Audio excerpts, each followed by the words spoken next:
Rome didn't just defeat this king. It kept him alive for 6 years, in the dark, for one reason only, so the whole world could watch him die slowly, on the exact day Caesar chose. Execution was the mercy he never got. The machine of humiliation. Rome did not simply kill the kings it defeated.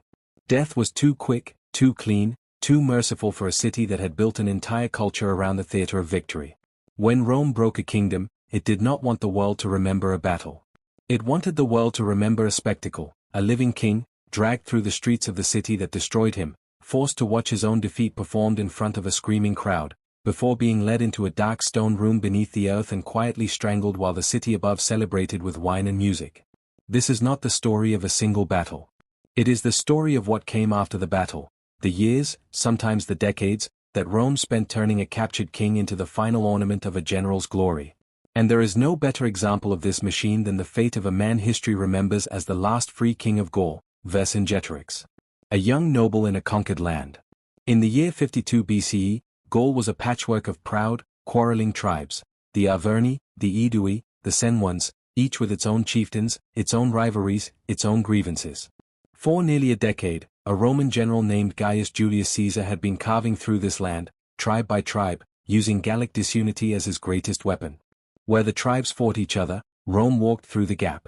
Among the Arverni nobility was a young man named Vercingetorix, son of a chieftain who had once tried to unite the tribes against Rome and had been executed by his own people for the ambition.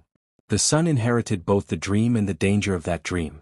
He was tall, said to be striking in appearance, fiercely intelligent, and, unlike so many before him, patient. He understood something the other chieftains never had. Rome could not be beaten in open battle by a single tribe. Rome could only be beaten by all of Gaul, acting as one. The spark of rebellion. The uprising began, as these things often do, with blood in the streets. In the city of Cenabum, Roman merchants and administrators were slaughtered by an enraged crowd. The news spread across Gaul like fire through dry grass. Vercingetorix seized the moment. He rode from tribe to tribe, sometimes with persuasion, sometimes with the threat of his own sword, and did what no Gallic leader had managed in generations: he built a coalition. Tribes that had hated each other for 100 years sent warriors under his banner. He was declared war leader of a united Gaul, a title that had never truly existed before him. His strategy was radical for his time. He refused to meet Caesar's legions in open battle, where Roman discipline always won. Instead, he ordered a scorched-earth retreat, burning Gallic villages, destroying Gallic grain stores, starving the invading legions of supplies before they could ever reach him. It was a brutal, self-inflicted wound on his own people, but it worked. Caesar's army, for the first time in years, began to struggle. Caesar's fury. Julius Caesar was not a man who tolerated being outmaneuvered. His reputation, his political future in Rome, his entire claim to greatness rested on the total conquest of Gaul. A rebellion that actually threatened his legions was not just a military problem, it was an existential one. He force-marched his army through winter passes thought impassable, gathered every legion he could summon, and moved to crush the rebellion before it could grow into something permanent. The two forces circled each other for months, feeling out weaknesses, until Vercingetorix made the decision that would define the rest of his life. He withdrew his army, nearly 80,000 warriors, into a hilltop fortress town called Alesia, believing its natural defenses would let him wear Caesar down while relief armies gathered across Gaul to crush the Romans from outside. The Siege of Alesia. What followed was one of the most extraordinary engineering feats in ancient warfare. Caesar did not attack the fortress directly. Instead, he ordered his legions to build a ring of fortifications completely encircling Alesia, an 11-mile wall of ditches, sharpened stakes, and towers, designed to starve the defenders into submission. Then, when scouts reported a massive Gallic relief force marching to break the siege, Caesar did something almost unthinkable. He ordered a second wall built, facing outward, encircling his own army. Rome would besiege the besiegers. 4 weeks, the trapped Gallic army inside Alesia and the relief army outside launched coordinated assaults against Caesar's double ring of walls, trying to crush the Romans between them. The fighting was savage, hand-to-hand across muddy ditches, cavalry charges into narrow killing lanes, night attacks lit by torches and burning siege works. Caesar himself, according to Roman accounts, rode into the thick of the fighting wearing a scarlet cloak so his soldiers could see their commander was in the fight beside them. The relief army broke first. Exhausted, outmaneuvered, and unable to punch through Rome's engineering, they scattered into the countryside. Inside Alesia, the starving defenders watched their last hope for rescue collapse on the horizon. The surrender. Inside the fortress, the situation had turned desperate weeks before the final battle. Food had run out. The Gauls had reportedly expelled their own women and children from the walls, hoping the Romans would let them pass through the siege lines to survive, a hope Caesar refused, leaving them to starve in the no-man's land between the armies, a detail Roman historians recorded without apology. When the relief army broke and fled, Vercingetorix understood the war was over. He gathered his remaining chieftains and made a final decision that has echoed through history for over 2,000 years. Rather than allow his starving people to be slaughtered for his cause, he chose to surrender himself personally, alone, as the price for their lives. Roman accounts describe the scene with theatrical precision. Vercingetorix, dressed in his finest armor, mounted his best horse, and rode alone out of the gates of Alesia and down toward the Roman camp, where Caesar sat on a raised platform surrounded by his officers.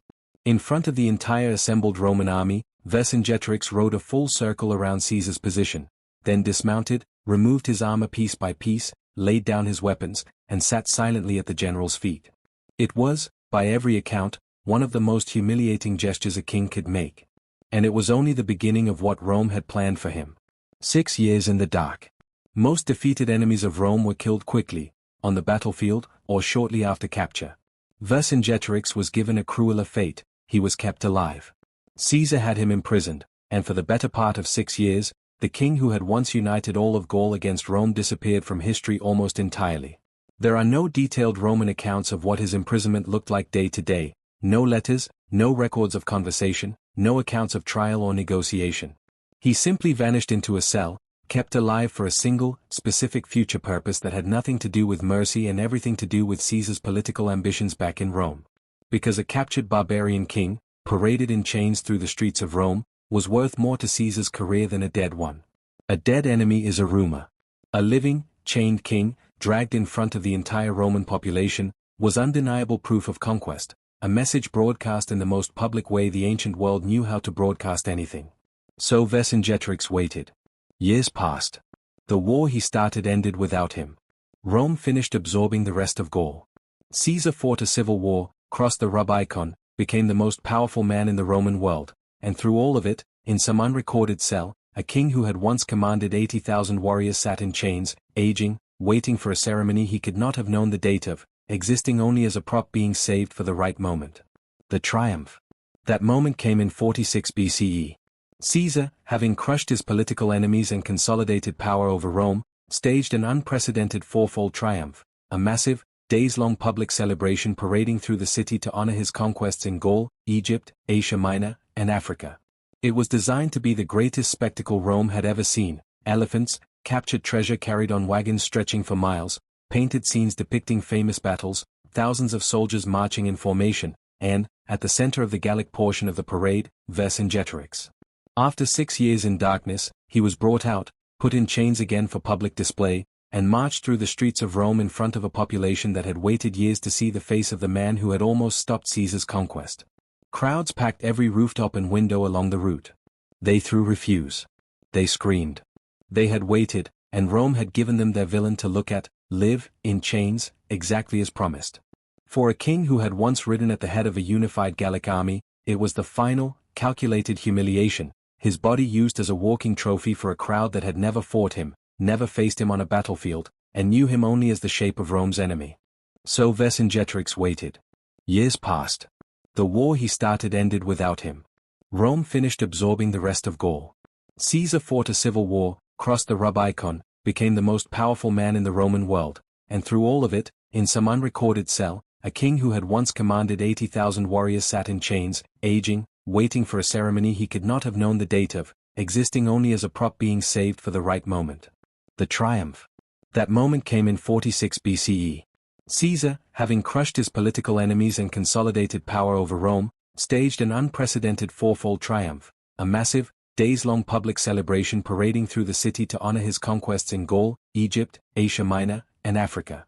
It was designed to be the greatest spectacle Rome had ever seen: elephants, captured treasure carried on wagons stretching for miles, painted scenes depicting famous battles, thousands of soldiers marching in formation, and, at the center of the Gallic portion of the parade, Vercingetorix.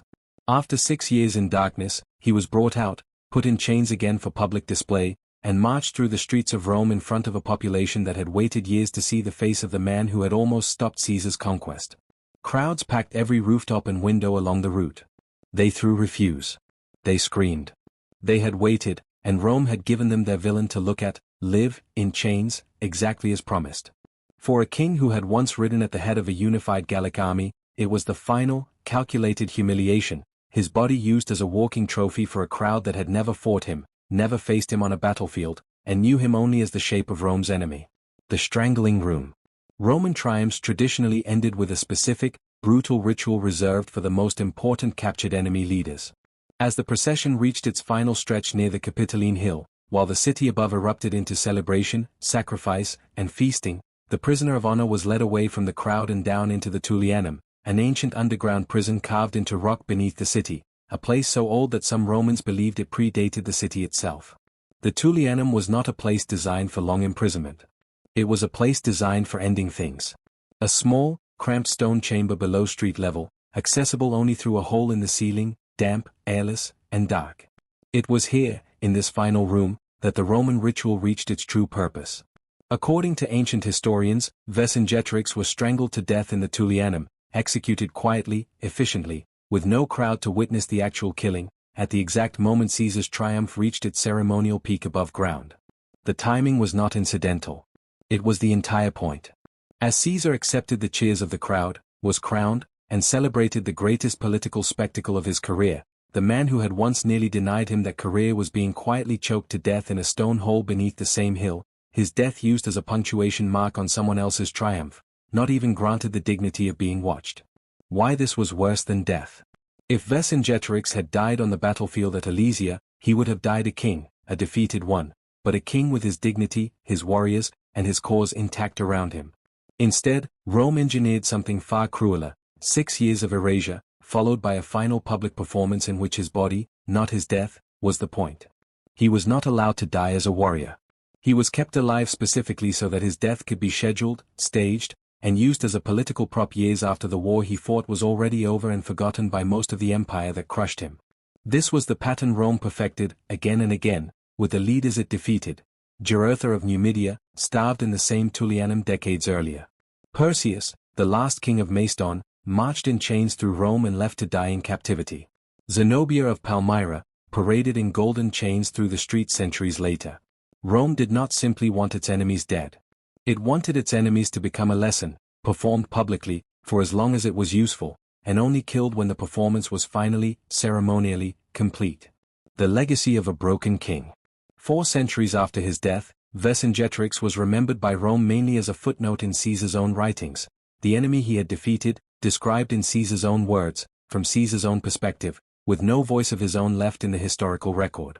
It was not until nearly 2,000 years later, in 19th century France, that Vercingetorix was reclaimed as a national symbol, the first man in recorded history to unite the peoples of what would become France against a foreign invader, transformed from a Roman trophy into a founding legend.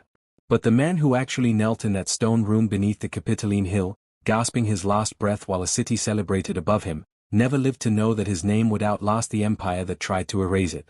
He only knew 6 years of darkness, a final walk through a screaming crowd, and a quiet room built for exactly one purpose. That was Rome's true weapon. Not the sword. Not the legion. The weight, and the performance at the end of it. For the kings who fell to Rome, death was never really the punishment. The punishment was everything Rome did to them before they were finally, mercifully, allowed to die.